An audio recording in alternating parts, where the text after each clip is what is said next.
Okay, Assalamu alaikum warahmatullahi wabarakatuh. This is Muhammad Shiban. I am here with my friend Vern Ed.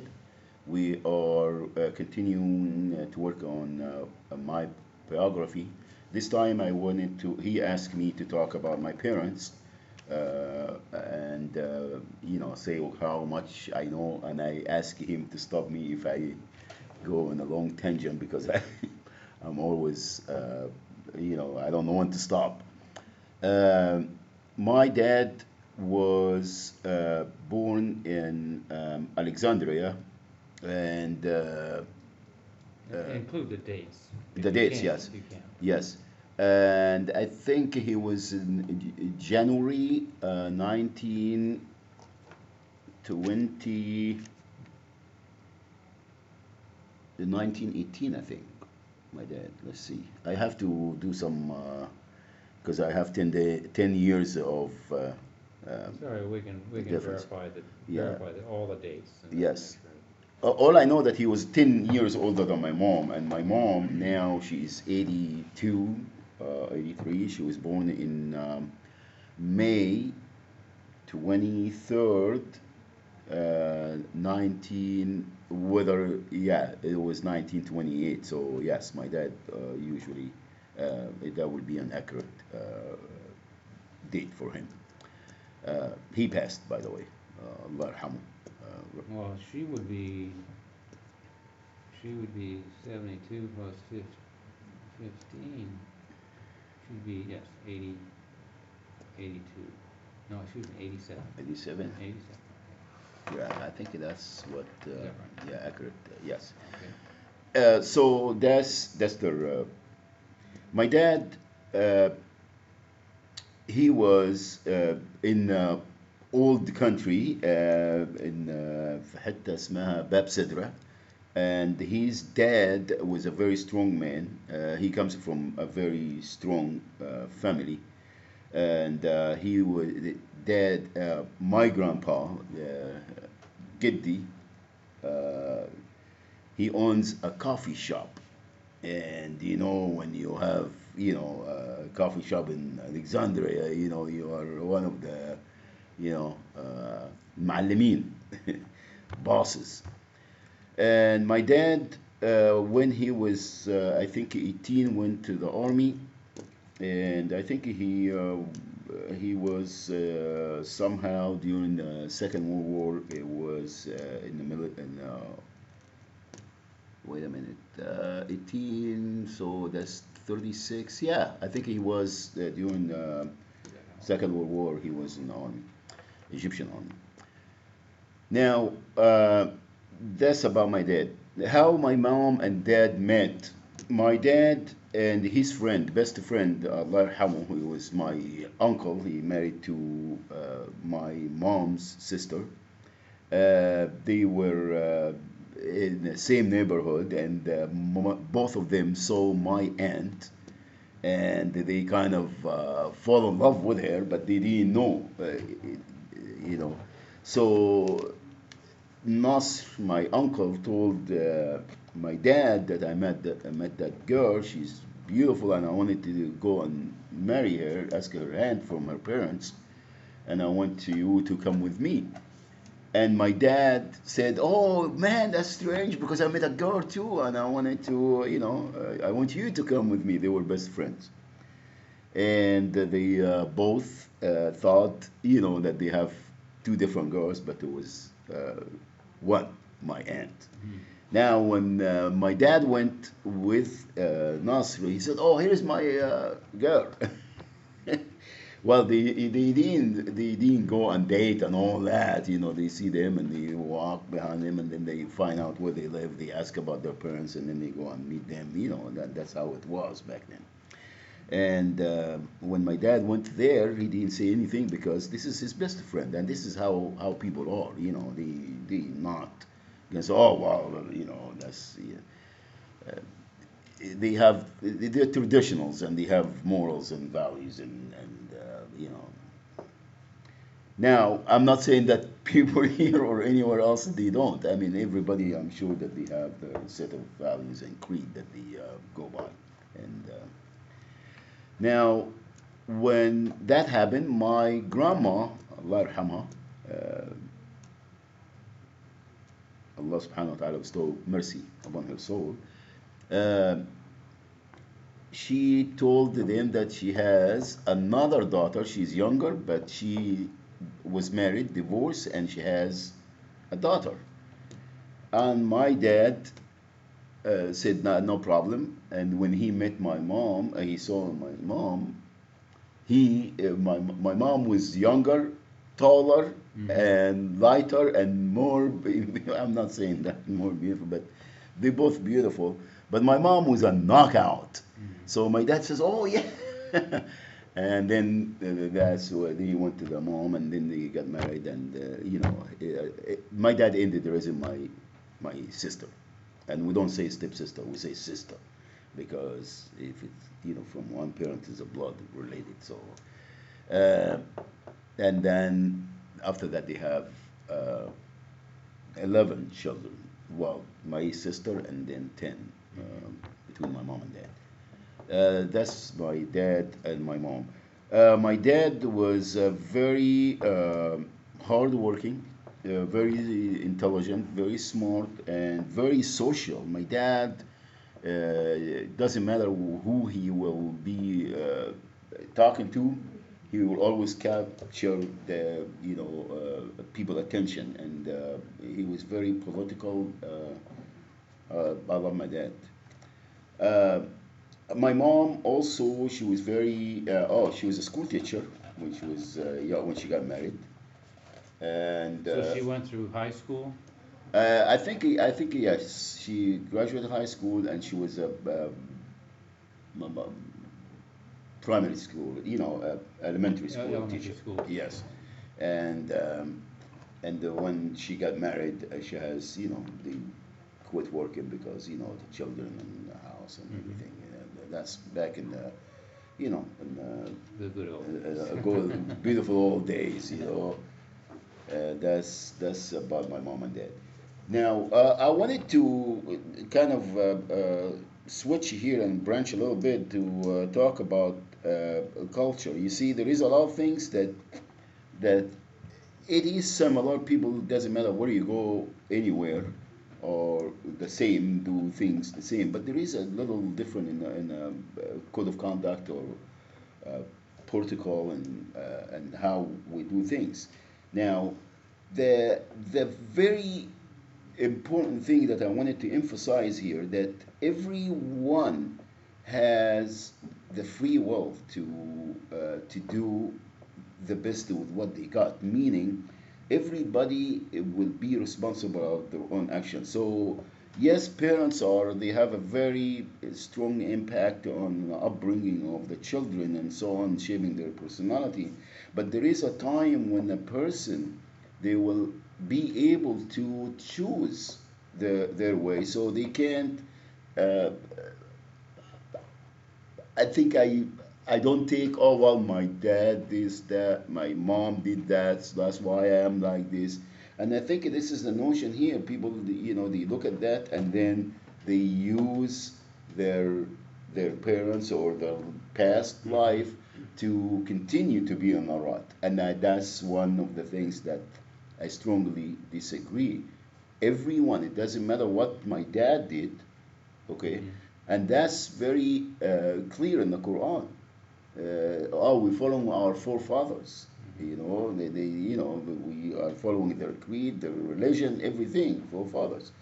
And always the answer, even if they didn't understand, if they don't comprehend, if they are doing some wrong, you will follow them. If they take you to destruction, they will follow them. And if we look at the biblical, history and scriptures, uh, Abraham, his father was, a non-believer, and he was an idol maker, and he was one of the elite that, and when they put him in the fire, his father was there. It wasn't that something, So, and then another example, Noah, his son, he said, I'm going to go to the big mount to protect me. And he said, there is no protected. And when Noah prayed to Allah subhanahu wa ta'ala to save his son, he said, that's from my people. He said, it's not your people, his deed is a wrong. It's not a good deed. It's an evil deed. إنه عمل غير صالح. It's not a good deed. That what he did. So, Right.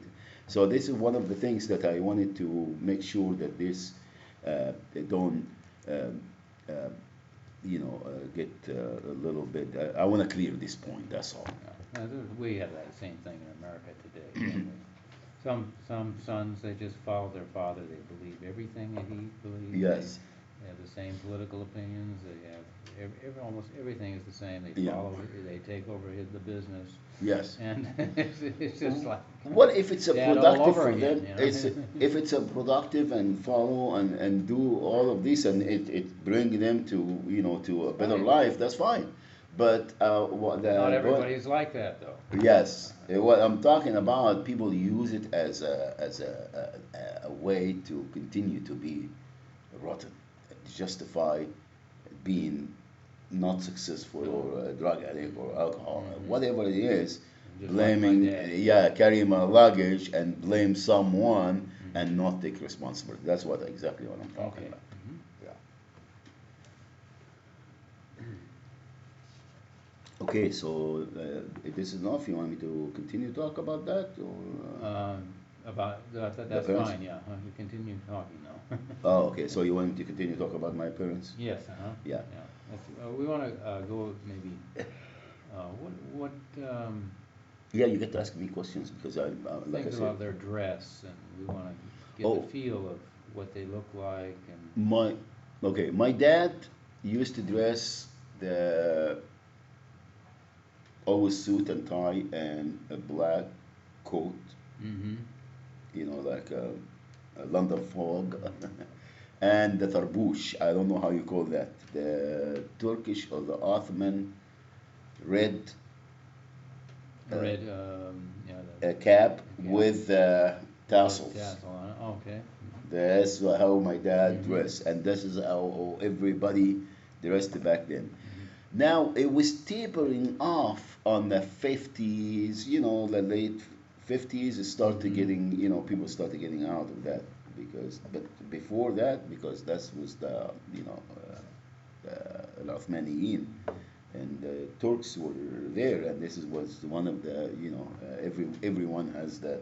Uh, I don't know what you call it. Do you have a name for I'll it? look it up. I'll look it up. We call it tarbouch in Egypt. Tarbouch. Tarbouch, yes. Well, that's probably it. Yeah. And I seen a young man in Santa Barbara, a young man wearing some Turkish, like a kameez and surwal, like and he has the belt that he tie Yeah, around right. everything, and he has the tarbouch, Tarbouch. well, yeah, and he beard and everything, and he was white, and he has some kind of like a. Like the tea thing that like a pot, Yeah. teapot, but it's very, Elaborate. the West Eastern stuff, like from the. Anyway, so that's how we'll dress. Mom dressed. She did not put the hijab. She did not, she dressed just, normal, but she was very modest, very modest. My mom was very, she still is very, very beautiful, very attractive woman, very beautiful woman. And my dad was a very handsome man, and it's not only the outside looks, the very good people, not because my parents and I'm biased or prejudiced. They were very, my mom is still alive and I just love her, she's a wonderful, person. Every time I talk about her, I have tears in my eyes because I just. Now she's still in. She spent the most. She used to spend more time here than Alexandria, but she left. Health wise, it's very hard for her to be flying every. So She she used to go stays a couple of. Yeah, she used to fly. Stay maybe less than a year here and then go back to Egypt for a few months and then she comes back again and that was too much for her. In fact, I talked to her a couple of weeks ago or a week ago and she said that she wants to come back and she wants me to do her citizenship and all that stuff, because my younger sister has her stuff. That's about my mom. When I was growing up, I used to be attached to my mom more than my dad because mom is always there. Dad is working all the time, and he comes home and he's, Yeah. he doesn't want to hear nothing. Yeah. And my mom is the one that, if she goes to visit relatives, we will be like orphans. We will, especially we miss her dearly. And sometimes when she take us with her, that was some, a great thing. So I thought when I was young that I couldn't do without my mom. My mom always was there, always did everything for us. And with 10 kids, it's not easy, so uh, that's what I remember about my mom. And then when I traveled and I left first I left Alexandria, I went to Cairo when I was 18, and from now on I was gone. And then I was only in Cairo for 5 years. I will go, of course, more often to Alexandria because this is where I am from. And I didn't really like Cairo in the beginning because it's a capital, it's smoggy and it's crowded, and it's, a lot of people there, transportation, everything. And Alexandria is just a beautiful seaside, in the Mediterranean, one of the most beautiful cities in the Mediterranean. Isn't Cairo though a very popular place now? It is. It's always been very. I've always heard Cairo is it's the greatest city to take a vacation to. Yes, it is because they have a lot of attraction, a lot of museums, a lot of we have many of the seven wonders of the world, Yes. And it is still a beautiful place. But for me, growing up in Alexandria, a young lad, all I know, I can't be away from the beach, from the sea, and because Cairo is inland, so it's 220 kilometers from south of Alexandria. So you're going to away from the sea, and that's people that they grew up near the sea, on the beach.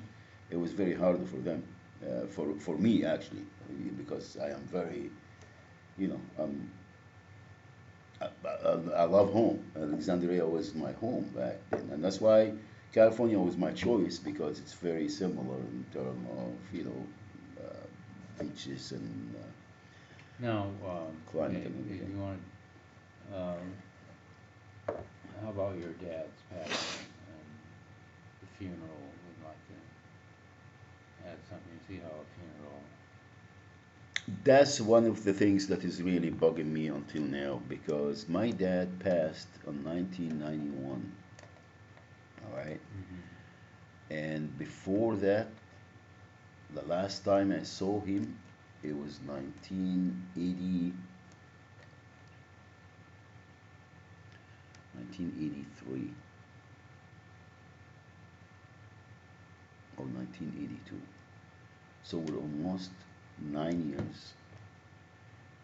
And I used to call home, not, I don't go a month without calling them. So every at least 3 weeks, if 3 weeks go by and I don't talk to my mom and my dad and my sisters and brother or family, some wrong. I can't do that because now we are talking on the phone more than writing. We got married and kids and work and wives and everything else. So it was phone was the way to to communicate. And I started not hearing from my dad, and they would say, "Oh well, he went to friend's house. Oh, he did that. He at the doctor office, and always." Uh, and I suspected that something was going on because I always talk to my dad, you and he was dead.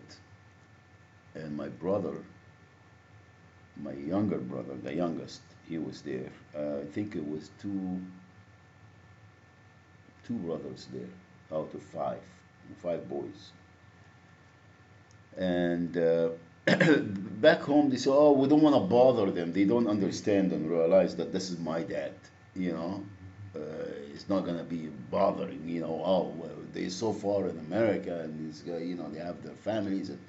But I still wanted to, you know, be Of there. course.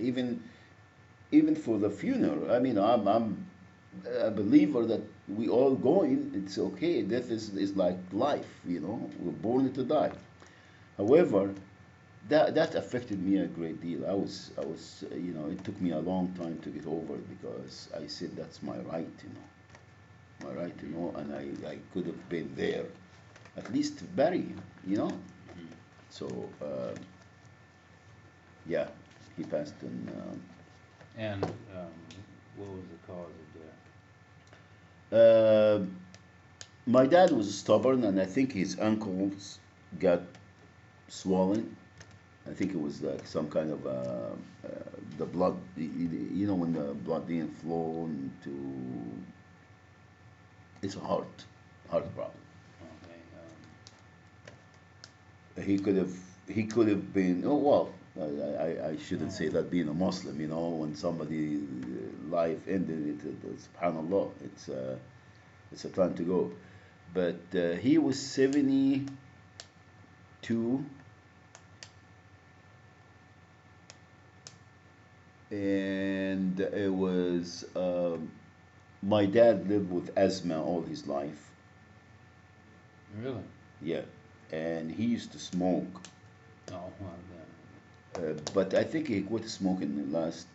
Uh, I don't know because I wasn't there, so I heard that he wasn't smoking then. But my dad used to be a heavy smoker, and what got the asthma also, my dad used to work on a cotton processing factory. That they take the cotton from the fields and they process it and they make, you know, they ship it to go to, you know, textile and mattresses and everything was made out of cotton. mm-hmm. Everything was made out of cotton. And he would go down to the processing. He's a, you know, he was a, I think he was working as wages. You know, the people that they do all the. Day labor or what? No, no, he wasn't doing No. labor. He was in the office, working in the office. In Oh. fact, my dad, before he died, before he retired, he was like almost a vice president of the whole Oh, so he was working factory. payroll? Is that what? Payroll, yes, Payroll? payroll. And he used to go sometimes to the processing thing, and it's a lot of dust, and that's why he, you know, the asthma came from there. I think that's and the smoking didn't help. Right. So again, there is causes and so on and so forth, but there is everyone has a time to go, and when that time comes, Allah Subhanahu wa Taala is, you know, Now, Muhammad, did they have a funeral like funerals in yes. Western countries? No, the funeral over there. First, the body we don't do cremate, and we don't do the autopsy. You take everything out Mm-hmm. and do all of this.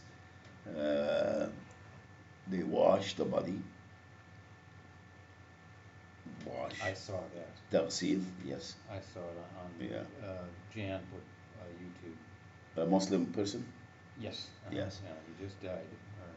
Oh, Or well, and they put a cotton in the real end, so you know fluids won't get out, mm-hmm. and then they wrap them in a white cloth,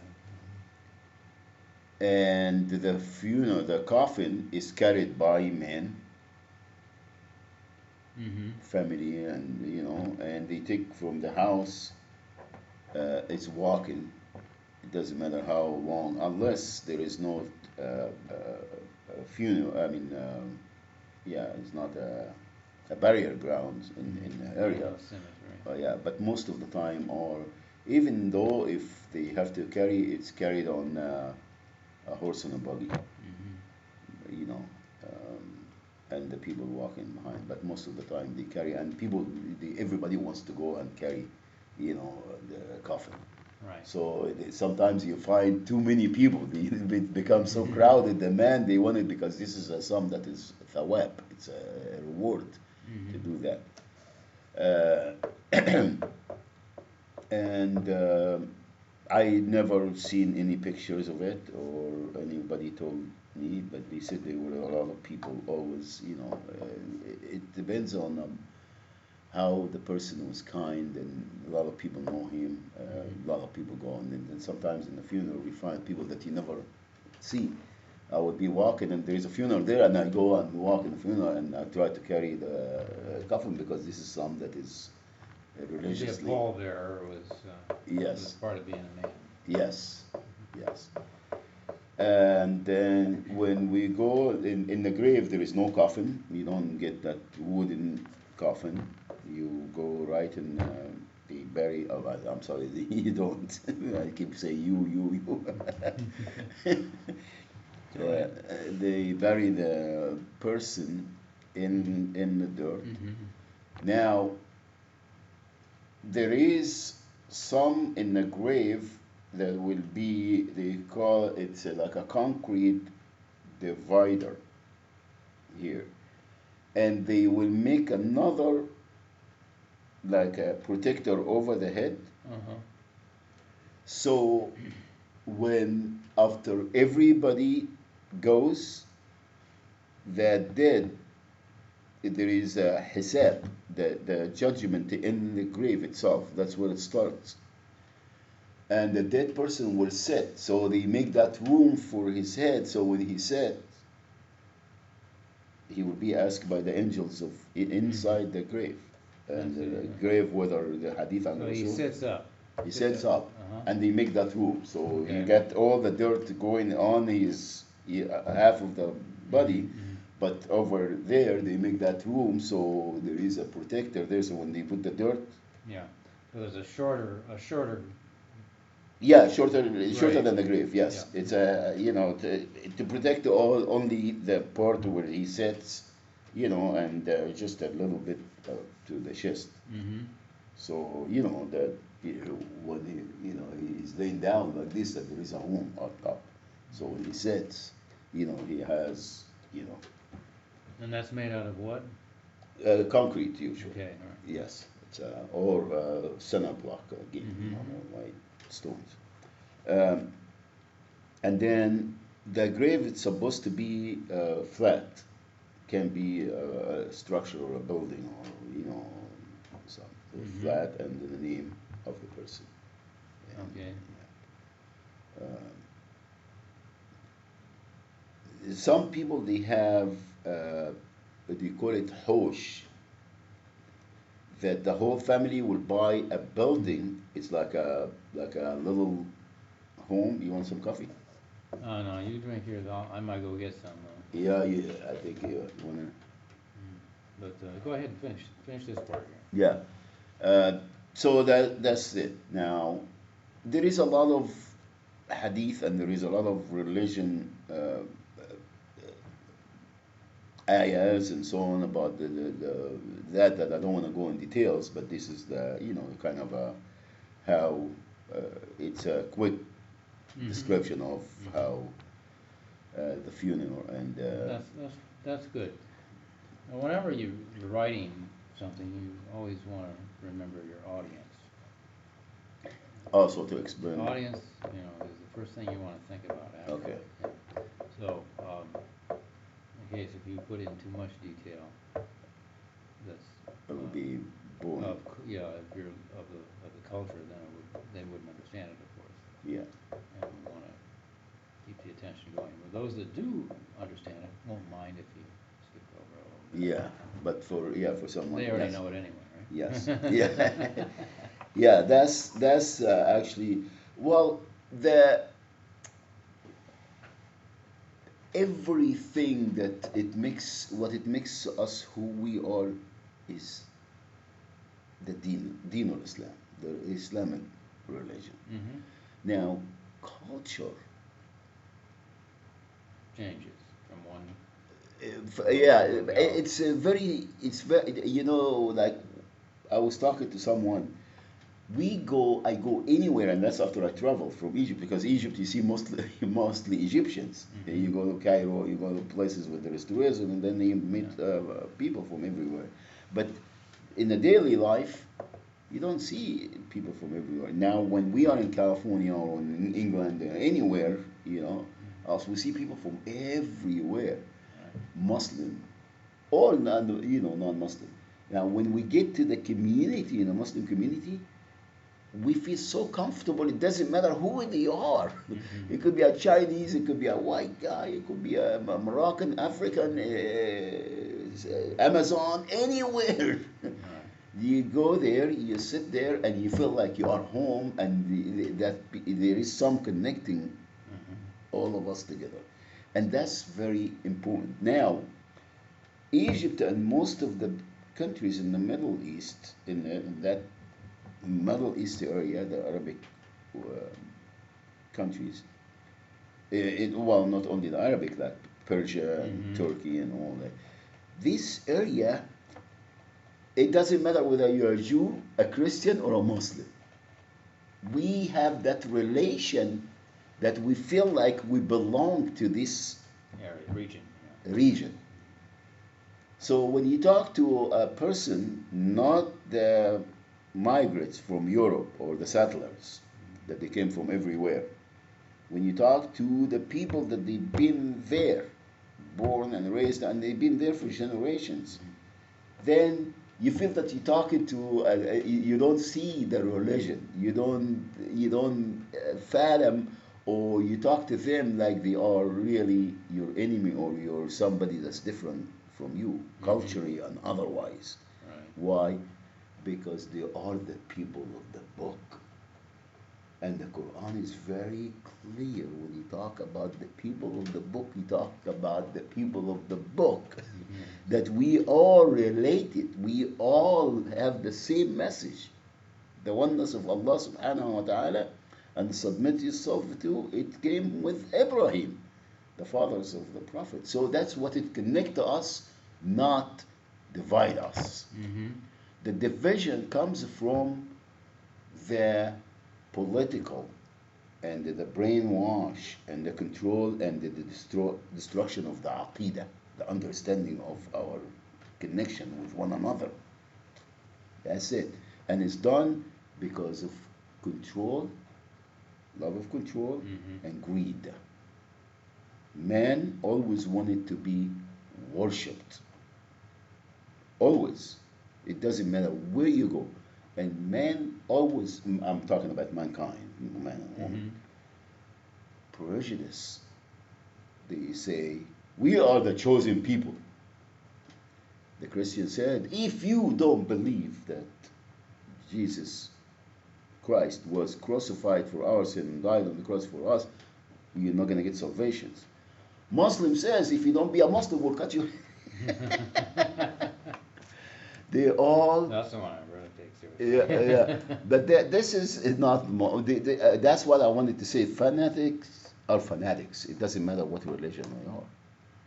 Fundamentalists and terrorists are, they have, this is it has nothing to do with a certain religion or certain beliefs. Right. It is the people themselves that they do that. Most of the time it's done for economics and love of control again. Most of the time. And this is, if we look at our history as human beings, we get to look at, the all the civilization that vanished. And it's all listed in all the holy books. Well, I'm not gonna go on what book is being changed and what book, but in the Quran, that's what I know because I'm a Muslim. Allah subhanahu wa ta'ala said, "Inna anzalna dhikra wa inna lahu lahafidhun." Allah subhanahu wa ta'ala, He revealed the scripture, the dhikr,